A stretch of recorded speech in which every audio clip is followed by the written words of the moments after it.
Welcome to Mary and Mike English Channel. Leo, stop! The oil is smoking and you are holding the wrong kitchen tool. If you use it now, dinner could be ruined. Hello, everyone. I'm Mary. And I'm Mike.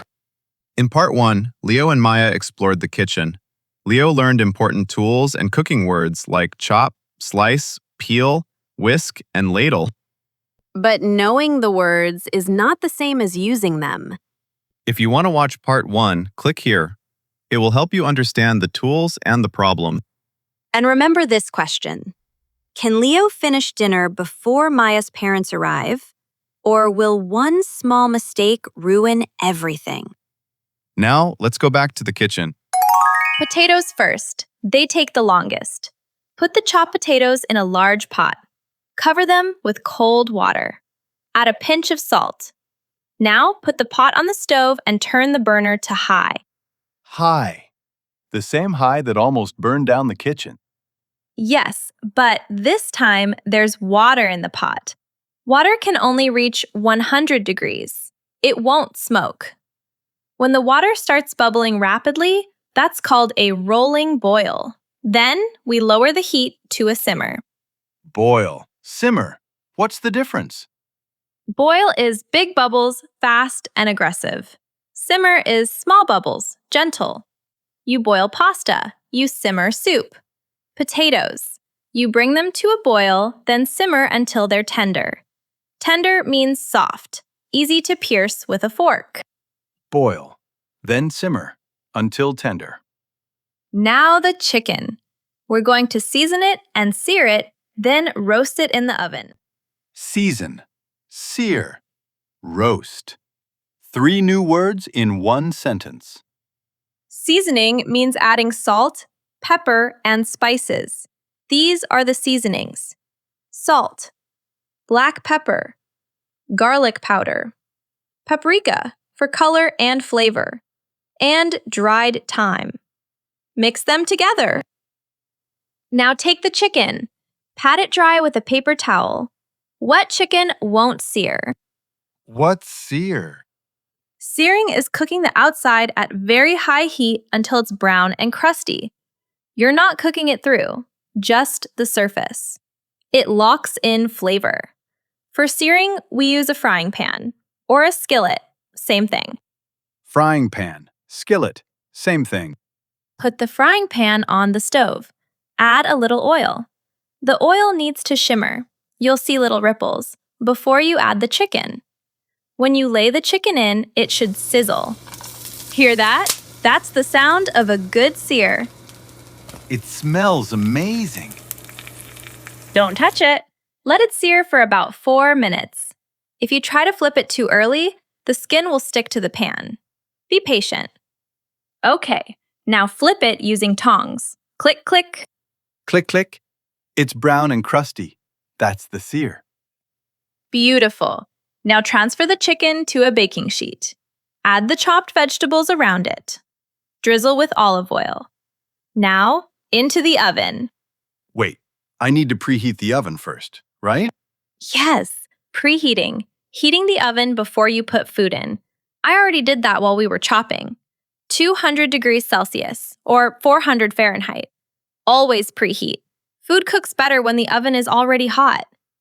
Preheat the oven. I remembered. Now set the timer for 40 minutes. While it roasts, we finish the potatoes and the salad. Roast.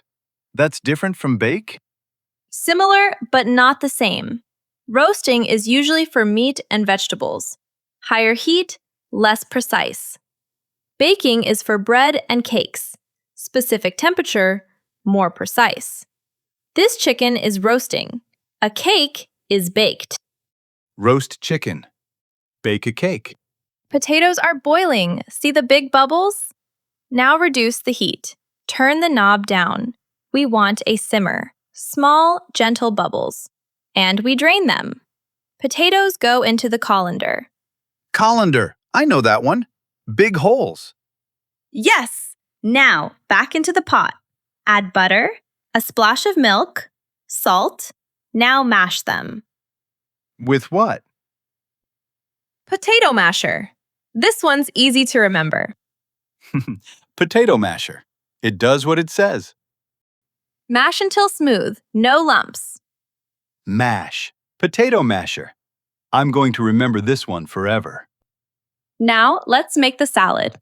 Tear the spinach leaves by hand. No knife. It bruises the leaves. Slice the cucumber thin. Cut the cherry tomatoes in half. Then we toss everything together. Toss it. Mix it gently, usually with your hands or 2 big spoons. Toss the salad. Now the dressing. Dressing is the sauce for salad. We're making a simple vinaigrette. In this small bowl, 3 parts olive oil, 1 part vinegar. Add a pinch of salt and pepper. Now whisk it. The wire thingy. I remember. Whisk until it's combined. The oil and vinegar want to stay separate. You have to force them together. That's called emulsifying. Emulsify. Now, drizzle the dressing over the salad. Drizzle means pour slowly, in a thin stream. Drizzle. And toss again. Gently. Keep the leaves whole. That's the chicken. Use the oven mitts. Not a towel, not your bare hands. Oven mitts. The baking sheet is very hot. Oven mitts. Got it. Look at that color, golden brown. The vegetables are roasted, the chicken is juicy. Now, the most important step. Do you know what tool you haven't used? No? Which one? This. A thermometer? A meat thermometer. You stick it into the thickest part of the chicken. If it reads 74 degrees Celsius or 165 Fahrenheit, it's safe to eat. If it's lower, back in the oven. This is the tool that can ruin a meal. Because if you don't check the temperature, You serve raw chicken to my parents. the dangerous tool is the one you forget to use. Exactly. It's 75 degrees. We're safe. We're safe. Now, let's set the table. Before the food goes out, we set the table. What do we need? Plates, forks, knives, spoons. Which knife? Butter knife? Not the chef's knife. Correct. Butter knife, dull for spreading, not for cutting. And which fork? There are different forks? Dinner fork, salad fork, dessert fork. Small differences. Dinner fork is the biggest. Salad fork is slightly smaller. Dessert fork is smallest. Sometimes it comes with the dessert. Don't panic. For tonight, dinner fork is fine. Dinner fork. And the spoon? Tablespoon. Big spoon for soup. Teaspoon. Small spoon for stirring tea or coffee. And these drinking glasses for water. And a pitcher. Pitcher for pouring water. And napkins. Cloth napkins for guests, paper napkins for every day. And a serving dish. You don't put the hot baking sheet on the table. You transfer the food to a serving dish. Serving dish. And the potatoes? In a serving bowl. With a serving spoon. Everything has a name. Everything has a name. Mom, Dad, come in. Something smells incredible. What did you two make? Leo cooked. I supervised. Leo cooked? With help. A lot of help. Oh, the chicken is so tender. It falls apart. Leo, what does tender mean? Soft. Easy to cut. Not tough. And the skin is so crispy. What verb did you use for the skin? Tell him. Sear. We seared it first. In the frying pan. Then roasted it. Perfect technique. The mashed potatoes are so creamy. What did you add? Butter. Milk. Salt. We mashed them with the potato masher. And the salad dressing. It's tangy. What's in it? Olive oil. Vinegar. Salt and pepper. Whisked together. Maya taught me emulsify. He really did learn. One more word. What's the opposite of tangy? Sweet?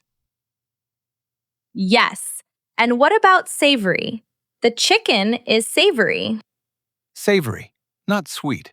Like meat, cheese, mushrooms. Savory. All the flavors are balanced. Savory chicken, tangy dressing, sweet roasted carrots. This is a real meal. It is. It's a real meal. And no smoke alarm. Dinner was a success. Now the part nobody likes, Clean up. which means more vocabulary. What do we do with the plates? Wash them. But first, we scrape off the food scraps into the trash. Then we rinse. Quick water to get the loose stuff off. Then we wash. I'll wash, you dry. Dry with a dish towel? Yes, and the pots and pans, they need to soak. Soak? Fill them with soapy water. Let them sit. The stuck food softens, makes washing easier later. Counter needs to be wiped down. Use a sponge or a cloth. Spray the cleaner. Wipe in circles. And the cutting board. Wash it with hot water and soap, especially after raw chicken. Very important. Pots dried? Put them away. Pan goes in the cabinet. Pots on the shelf. Colander on the hook. Colander goes on the hook. I know where the colander lives now. Look at you! And the last step, take out the trash. Tie the bag, drop it in the bin outside. I can take out the trash. That verb I knew. You knew a lot of verbs by the end. 20 verbs. I didn't even know half of them this morning. And 40 tools. And a full dinner. I'm proud of you. I had a really good teacher. You did great too. And that was Leo and Maya cooking a full dinner and naming everything along the way. Okay, so a colander has big holes. A sieve has tiny holes. I now know what I needed was a colander, and I definitely did not need a ladle. But now you know what a ladle is, too. Progress. Practice makes progress, not perfection. Progress. If this episode helped you feel more confident about kitchen vocabulary in English, hit that like button and subscribe to Mary and Mike English channel. We release new, slow and easy English stories every week. And here's a question for you. Write your answer in the comments. What's one kitchen tool you didn't know the English name for before today? Even one sentence helps you practice. See you in the next episode. Bye, everyone.